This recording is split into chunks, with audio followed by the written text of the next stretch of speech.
Hi, I'm Ainsley and I'm a real estate agent here in Victoria, BC. And today's video is all about transportation here in Victoria. So we're going to talk about some things that people maybe don't generally talk about, some things you might be quite surprised by, and perhaps some things you'll appreciate knowing. Now, this video is part of a series that I'm creating that will cover everything that you need to know before moving to Victoria.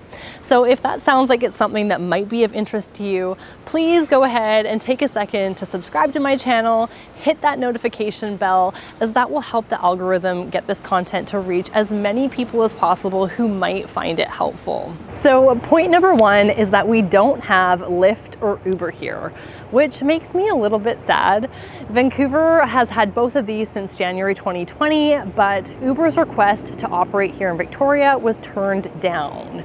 However, there was a recent news article that came out stating that Uber is still waiting for the okay to operate here in Victoria. So there may be hope yet. Point number two is that we have a lot of deer. Downtown is probably the only exception, so drivers beware and always keep in mind that if you see one, expect others to be nearby.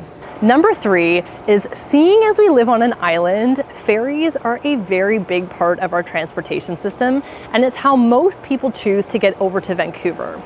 But these ferries have been getting canceled a lot lately. Cancellations have largely been to do with staffing shortages and stormy weather. So to significantly increase your chances for success in making your destination on time, a ferry reservation is highly, highly recommended, especially on holidays and long weekends. If you don't have a reservation, you'll likely be waiting for a few sailings.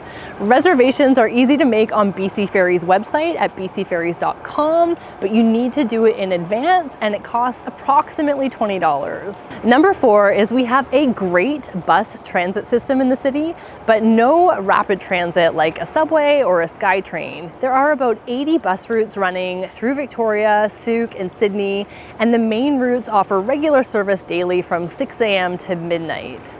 Also, our first electric transit bus has now landed in Victoria, and that will be open to the public very soon. In 2019, Victoria was voted the best bike-friendly city in Canada.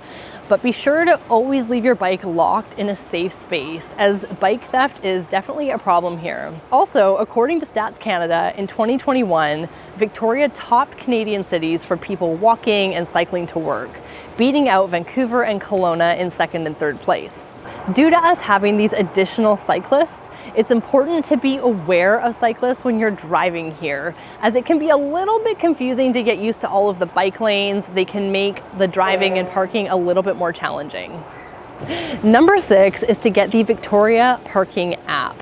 This will make parking so much easier, as you can easily add extra time to your parking if you're away from your car longer than you think, or the opposite is if you've actually paid for more parking than you need, you can cancel that and often get a refund on that remaining time. Number seven is that from October 1st to March 31st, you must use winter tires or all-season mud and snow tires to drive over the Malahat, which is a section of highway about 30 minutes north of Victoria and takes you up island.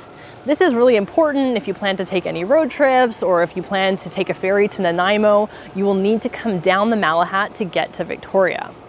There are also other select highways on Vancouver Island that require these tires for certain parts of the year, and I will link some information below about that. If you're planning a move to Victoria, I would love to hear from you. I would love to help you. You can shoot me an email, and I'll see you next time.